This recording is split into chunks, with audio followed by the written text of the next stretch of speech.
guys cook. Let them cook, Triple H. Show everyone that you do care about tag team wrestling. You got two of the best tag teams in this generation. You have a tag team that has succeeded every company they've been to. I believe the Motor City Machine Guns have won tag team championships in every company they've been in, whether it's TNA, Ring of Honor, New Japan, and plenty and any other company they've been in. You have DIY, who've succeeded in your NXT, former NXT Tag Team Champions. Hell, they've been solo champions as well, but we're not talking about that. We're talking about tag team wrestling. The Motor City Machine Guns, so proud of what they've done so far. And if anyone would have told me that the Motor City Machine Guns would have came to WWE and been tag team champions and done it right, I don't know if I would have believed them.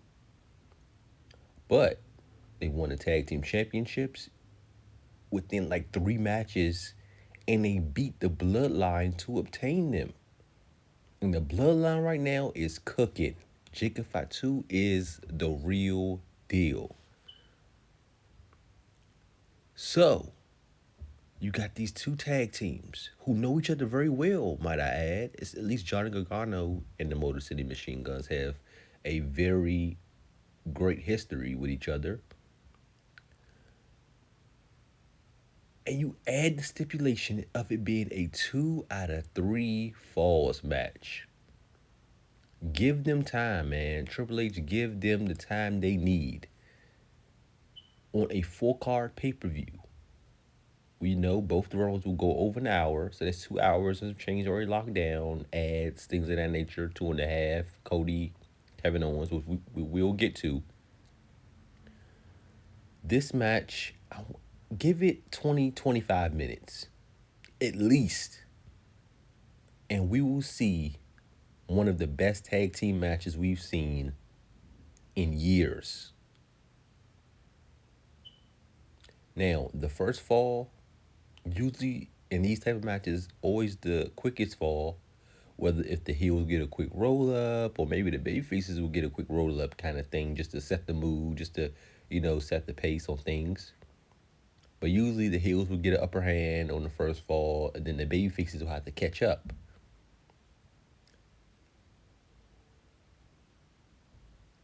The Motor City Machine Guns. Are they going to win the tag team titles? Now, I've seen a lot of people thinking, okay, Motor City Machine Guns will get it back. But if you watched SmackDown yesterday, you would have seen an interaction between DIY and Pretty Deadly. Now, I think there's something going on with that. There's something going on with that. We've seen Pretty Deadly pretty much cost DIY the match. It was Pretty Deadly and DIY versus the Motor City Machine Guns, and they were teaming up with. Can't really think of it right. Los Gartos or whatever their name is. Now Pretty Deadly was, I won't say attacked, but I believe Ciampa, somebody may have kicked him in the face, something like that. They got out the apron, and they pretty much walked out on DIY. And we've seen their Pretty Deadly has helped DIY, and DIY is spinning them on getting a tag team title match.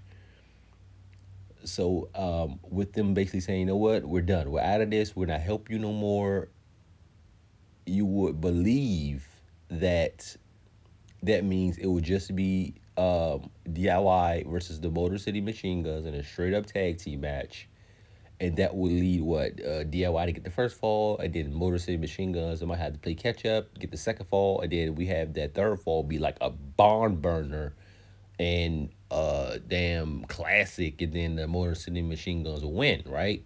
I believe that's what everybody's thinking. Everyone's thinking, and everyone's thinking the Motor City Machine Guns is going to win the match and win the tag team titles. Now that what I was thinking as well before I saw that, and once I saw that, now I think I'm changing my mind. I think they want us to believe that Pretty Deadly is not going to have anything to do with this match, and DIY is going to have to fare on their own. No, no. What I'm thinking now is that yes, I believe DIY is going to get the first fall.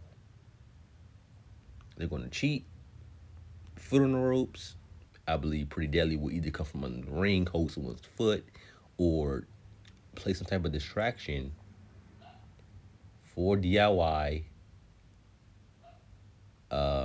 And then I believe DIY is going to get the victory.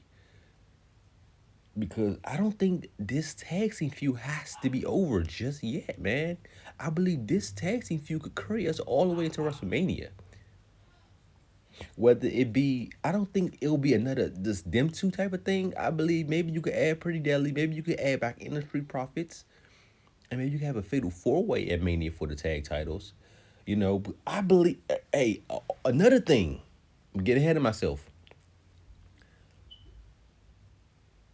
Bloodline, Jacob Fatu, Tamatanga, they're still aiming for those tag team titles because backstage, before we got that Pretty Deadly and DIY kind of interaction, we seen Jacob Fatu. Not or was it Tamatanga? I believe it was Tamatanga because Jacob Fatu walked off and Tamatanga saw those tag titles laying on a crate. And he looked at them. The SmackDown tag team division is cooking. That's what I want to say. They've been cooking, man. The titles have been changing hands onto legit teams. You had, but I want to say after. I think DIY had him after what, 8 Tower Down Under, and since then it's just been cooking. You had the Bloodline takeover, and they was tag team champions for a while, destroying everyone. Motor City Machine Guns came onto the scene. They won them and was doing great. And now DIY has them back again. If Motor City Machine Guns get them back, great. If DIY retains, great. These two are the faces of the tag team division, and you have the Bloodline or whatever you want to call them, because I do believe they might change their name on the heels of whoever wins this match. And they're still in that picture. I wonder if they're going to put the Street Profits back into position. Hopefully they do. They disappeared off TV. I don't know if they've broken up or not. Hopefully not. But the tag team division of SmackDown has been cooking, has been great, in my opinion. I don't know if anyone else will agree with me. If you do, comment down below. If you don't, comment down below. I love wrestling.